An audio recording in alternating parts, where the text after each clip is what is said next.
Assalamualaikum warahmatullahi wabarakatuh dan salam sejahtera. Dalam video ni saya nak terangkan sedikit berkenaan dengan pasaran saham kita. Sebab ada setengah pelabur ataupun trader yang kurang faham berkenaan dengan pasaran saham. Dia tak tahu apa ciri dan tingkah laku yang unik yang ada dekat Bursa Malaysia. Jadi mungkin setengah pada kita mungkin dia akan cedok beberapa teori ataupun elemen yang ada dekat pasaran global tu, dia cuba adapt dekat pasaran lokal. So kadang-kadang mungkin terlepas peluang dan ada buat keputusan yang salah. So kita akan tengok beberapa contoh yang berlaku. Okey, yang pertama sekali berkenaan dengan isu dividen. Seperti yang kita tahu, Warren Buffett ada pemilikan yang besar juga di dalam saham Apple. Antara ciri-ciri saham Apple ni adalah jarang memberikan dividen dan sekitar purata dalam 4 tahun ni tak sampai 1% pun dia punya dividend yield.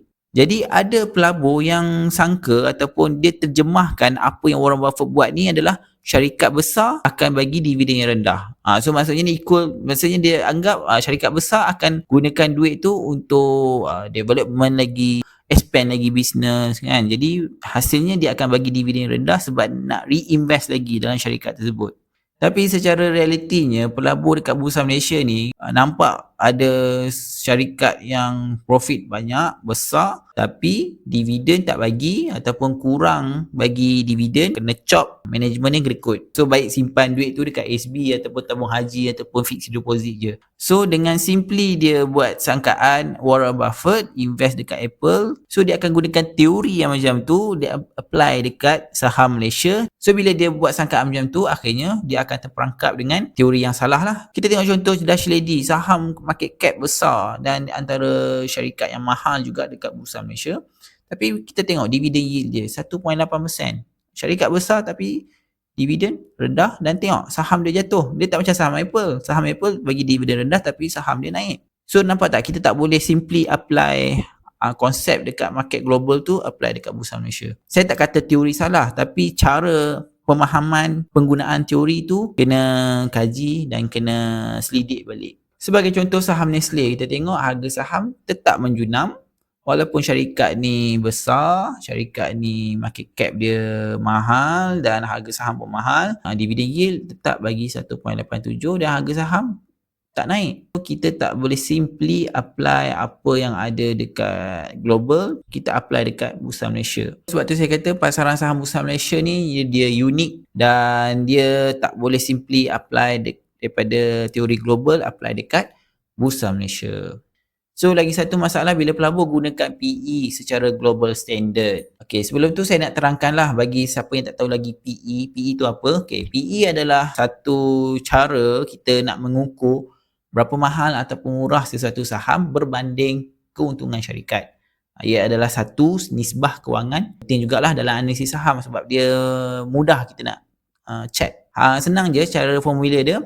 Harga seunit saham dibahagi dengan keuntungan syarikat sesaham. Contohnya harga saham RM2, harga saham dekat Bursa Malaysia tu, harga saham A ni katakanlah harga saham dia tersenarai tu RM2, kemudian dibahagikan dengan untung sesaham. Contoh dalam kes ni untung sesaham 10 sen. Apa maksud dengan 20 time ni, 20 kali ni bermaksud pelabur sanggup untuk bayar RM20 untuk mendapat RM1 keuntungan daripada syarikat. So kat sini semakin tinggi nilai PE, semakin overvalue nilai syarikat tersebut.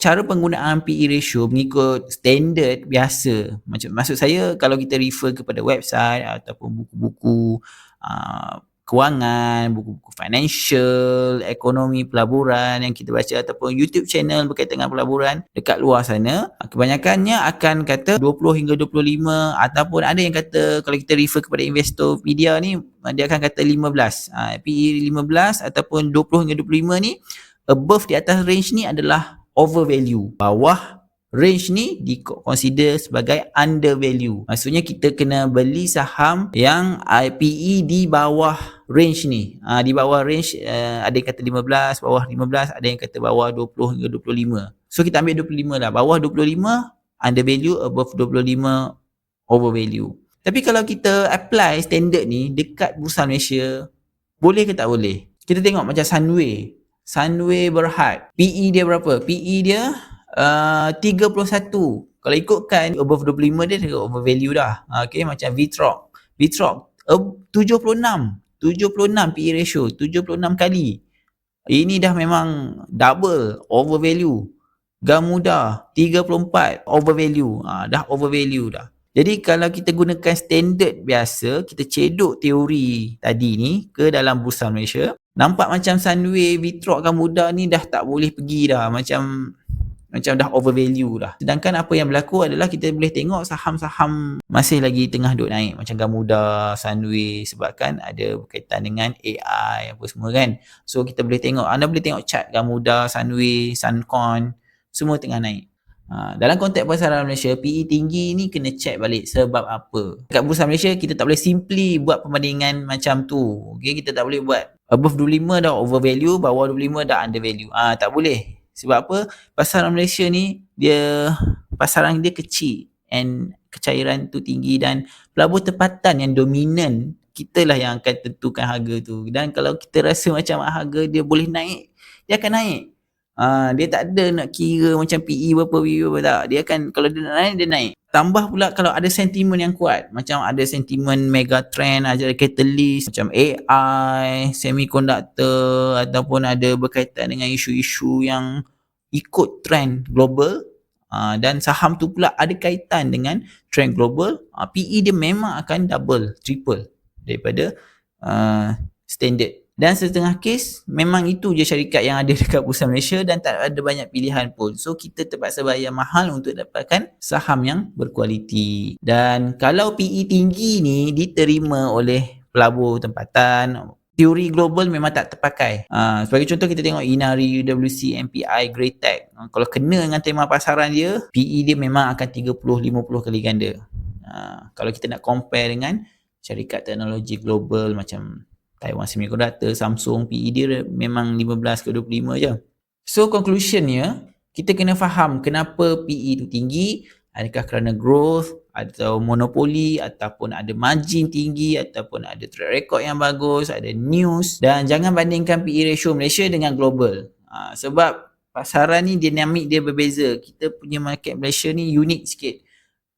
Dan tak sama dengan global. Dan harga saham ditentukan oleh pasaran, bukan teori dalam buku. Jika anda nak trade saham Bursa Malaysia, jangan lawan market Bursa Malaysia. Kalau anda nak ikut pasaran global, anda jangan lawan market global. Setiap market ada padang dia sendiri. Ada tempat bermain dia sendiri. Ada game dia sendiri. So, kita tak boleh campur aduk, ambil market sini, apply dekat market Bursa Malaysia. Dia tak boleh macam tu. Dan kita kena faham kenapa market bergerak macam tu. Kenapa harga saham naik sekian. So, kita kena kaji lebih mendalam lah. Okay. Dan sebab itu pentingnya kita kena combinekan technical, fundamental dan catalyst saham tersebut. Setakat itu saja penerangan saya, dan saya harap penerangan saya ni dapat menjawab beberapa persoalan yang anda mungkin dah lama tertanya-tanya sebelum ni. Okay. Setakat itu saja. Sekian, terima kasih. Assalamualaikum.